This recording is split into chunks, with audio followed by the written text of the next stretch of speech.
आपको डरा कर बैठा दिया है। ट्रेन में हम लोग चलते हैं, 75 गो आदमी के रिजर्वेशन बा, शांति से चल रहा बा, उसमें 2 गो लंपट घुस जाता है तो पूरा ट्रेन को डिस्टर्ब कर देता है। तरारी का छवि अभी बाबू कुंवर सिंह से नहीं चर्चा हो, तरारी के चर्चा होता बालू माफिया से, तरारी के चर्चा होता धर्म के माफिया से।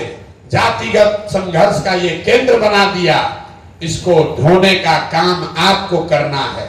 जिस दिन तरारी से आप बिहार के बदलाव की शुरुआत करेंगे तो इतिहास में ये लिखा जाएगा कि जब बिहार में बदलाव की व्यवस्था परिवर्तन की ये लड़ाई लड़ी गई तो सबसे पहले तरारी के लोगों ने उस पर पताका फहराने का काम किया है। इसलिए आपका अभिनंदन कर रहे हैं और आपके जीवन भर ऋणी रहेंगे कि आपने हिम्मत करके जन सुराज के इस झंडा को, इस आंदोलन को बुलंद किया है। बिहार की जनता, यहाँ के लोग आपके ऋणी रहेंगे कि आपने सिर्फ ना अपनी व्यवस्था सुधारी बल्कि पूरे बिहार को ये रास्ता दिखाया कि कैसे नई व्यवस्था बनाई जा सकती है। अब एक अंतिम बात, बिहार में आदमी कहेला कुछो कर दीजिए, जात नहीं टूटेगा। बहुत लोगों को लग रहा है कि जात नहीं टूटेगा। हम आज राजपूत के गांव में भी गए, हम आज भूमिहार लोगों के गांव में भी गए, आज हम यादव के गांव में गए, कुशवाहा लोगों से भी मिले, दलितों से भी बात करी, वैश्यों से भी बात करी। कोई ऐसा समाज नहीं है जिसने कहा हो कि ना भैया आप बात गलत कह रहे हैं। हर आदमी कह रहा नहीं, बात आप ठीक कर रहे हैं, होना यही चाहिए। अब जरूरत इस बात की है कि जिस बात पर लोग सहमत हैं उस बात पर उनसे मोहर लगवाया जाए। 13 तारीख को एक एक आदमी को प्रशांत किशोर बनकर वोट दिलवाना होगा, तब छूटेगा। यहाँ पर जितने लोग जाति के अलग अलग जाति से आए हैं, आप अगर पैदा हुए हैं, हमारा जन्म हुआ है तो किसी न किसी जाति में हुआ होगा, उसका कोई महत्व नहीं है। लोगों को लगता है बिहार में कि सब जात पात का ही राजनीति चल रहा है। हम हर सभा में कहते हैं बिहार में कोई नेता, बिहार में हमको कोई नेता अभी तक नहीं मिला जो जाति का राजनीति करता हो। आपको लगता है लालू जी जात का राजनीति करते हैं, हम रोज मन से कहते हैं लालू जी जात का राजनीति नहीं करते हैं। अगर लालू जी जात का राजनीति करते तो लालू जी ये कहते कि यादव समाज का जो सबसे काबिल आदमी है वो बिहार का राजा बनेगा और सारे यादव समाज के लोग, आप लोग हमको वोट दीजिए। लालू जी कहाँ कहते हैं? लालू जी ये कह रहे हैं कि हमारा लड़का बिहार का राजा बनेगा और सब यादव समाज के लोग हमको वोट दो। ये जात का राजनीति कहाँ हुआ? ये तो परिवार का राजनीति हुआ, अपने बच्चे का राजनीति हुआ। पांडे जी क्या कह रहे हैं? यहाँ लोग कहता है कि 70,000 भूमिहार लोग रहते हैं। आप जरा बताइए, 70,000 भूमिहारों के आबादी वाले तरारी गांव विधानसभा में सुनील पांडे जी को कोई भूमिहार काबिल नहीं मिला, अपना बच्चा ही मिला है। तो अगर भूमिहार का वोट मांग रहे हो, अभी से कह रहे हैं, आप किसी भूमिहार के काबिल आदमी को खड़ा कर दीजिए, अपने बच्चे को हटाकर हम आपका समर्थन करेंगे। हमने कहा है लालू जी ये घोषणा कर दें कि यादव समाज का जो काबिल आदमी है वो आरजेडी का नेता बन सकता है, हम अपना अभियान वापस लेकर लालू जी का मदद करेंगे। वो नहीं कह सकते हैं ये जात का राजनीति करने वाले लोग नहीं हैं, ये लोग अपना और अपने बच्चों की राजनीति कर रहे हैं। और ये लोग अकेले नहीं हैं। जगता बाबू रामगढ़ में चुनाव लड़ रहे, उनका लड़का एमपी है, दूसरा लड़का एमएलसी लड़ा है, तीसरा लड़का वहां एमएलए लड़ रहा है। 7,000 राजपूत रहते हैं रामगढ़ विधानसभा में, उनको सब राजपूतों ने वोट दिया जात के नाम पर, लेकिन जगता बाबू को 60,000 राजपूतों में एक भी राजपूत काबिल नहीं दिखा, अपना लड़का ही दिखा है। मांझी जी को देखिए, लोग कहते हैं कि मुसहर के नेता है, मांझी समाज के नेता है। इमामगंज में 70,000 मांझी समाज के लोग रहते हैं। मांझी जी की पूरी राजनीति उसी वोट पर है।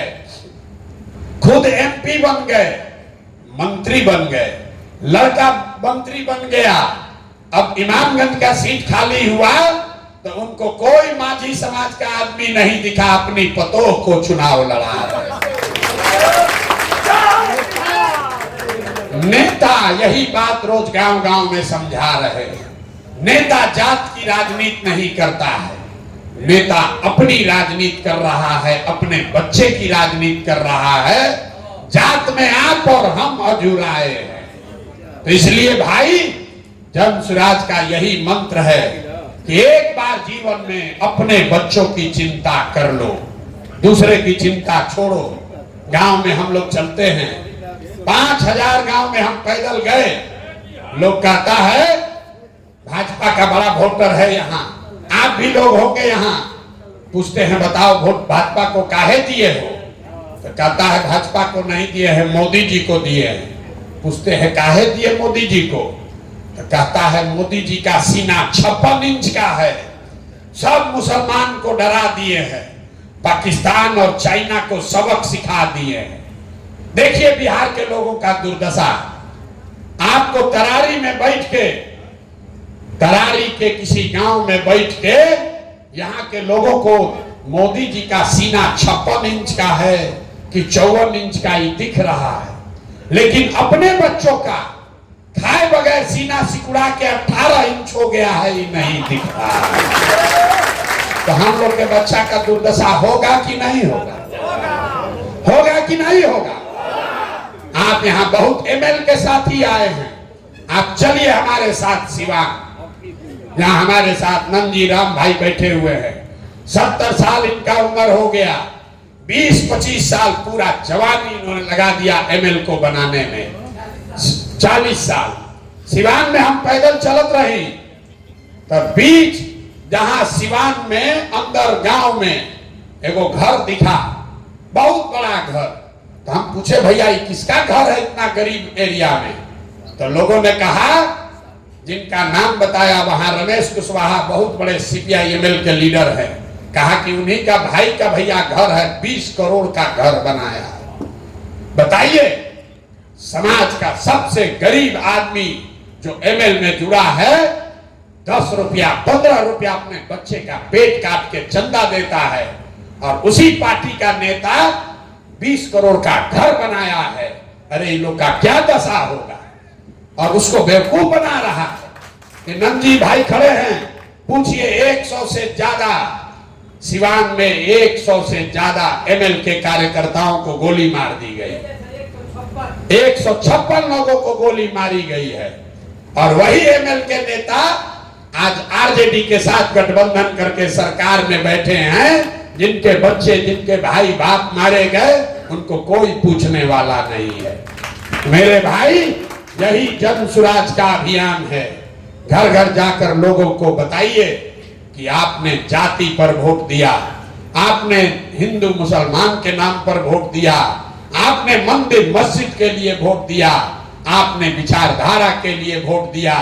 एक बार जीवन में जन स्वराज की बात मानिए, प्रशांत किशोर की बात मानिए। एक बार वोट अपने अपने बच्चों के पढ़ाई और रोजगार के लिए दिया जाए, तभी बदलाव हो सकता है। और मेरा पूरा यकीन है कि आप इस बात को घर घर पहुंचाएंगे और तरारी से वो बदलाव की शुरुआत करेंगे। कोई 25 में लड़ाई नहीं बचेगा। आप 24 में खत्म कीजिए, 25 में कोई लड़ाई नहीं बचेगी। इसलिए अभी का अभी निर्णय होना चाहिए। होना चाहिए कि नहीं होना चाहिए? अब सोच के बताइए, अभी जीतना है कि 25 के लिए रुका जाए? सबको हाथ उठाकर बताना है, अभी के लड़ाई के लिए तैयार है कि 25 का लड़ाई चाहिए? अभी के लिए तैयार है ना? यहाँ दिवाली आवता, दिवाली में लक्ष्मी जी को बुलाने के लिए हम लोग लक्ष्मी की पूजा करते हैं। लेकिन हिंदू धर्म को मानने वालों को पता है कि लक्ष्मी की पूजा से पहले घर का, दुकान का, ऑफिस का सफाई किया जाता है। तो 25 में जन सुराज की व्यवस्था बनेगी, गरीबी दूर होगा, लेकिन उसके लिए जरूरी है कि 24 में, अभी 15 दिन के बाद जिन नेताओं ने आपको, हमको, आपके बच्चों को लूटकर राज किया है, इनको झाड़ू लेकर बाहर भगाया जाए। पूरा तरारी से इनका सफाई होना चाहिए। होना चाहिए कि नहीं होना चाहिए? होना चाहिए कि नहीं होना चाहिए? तरारी के आदमी में हाथ में दम है। सफाई होना चाहिए कि नहीं होना चाहिए? होना चाहिए ना। ये फूके ना पूरा ताकत से आपके भरोसे बोल देना, थाम देना, थाम दिया जाए ना। जीत होनी है कि नहीं होनी? जोर से बोलिए, होना है कि नहीं है? 4 गो विधानसभा में चुनाव है। तरारी में पहला परिणाम तरारी से आना चाहिए। पहला परिणाम तरारी से आना चाहिए। क्यों? क्योंकि जन सुराज दल बना तो पहले प्रत्याशी की घोषणा तरारी से, तरारी के प्रत्याशी की घोषणा हुई थी ना भाई। तरारी का पहला प्रत्याशी घोषित हुआ था ना। तो तरारी की जनता पर, आप पर यह जिम्मेवारी है कि जन सुराज की पहली जीत यही तरारी से सुनिश्चित की जाए। आप इतिहास लिखिए और अपने भाई, अपने बेटे पर भरोसा रखिए। आप पर कोई आंच नहीं आने देंगे।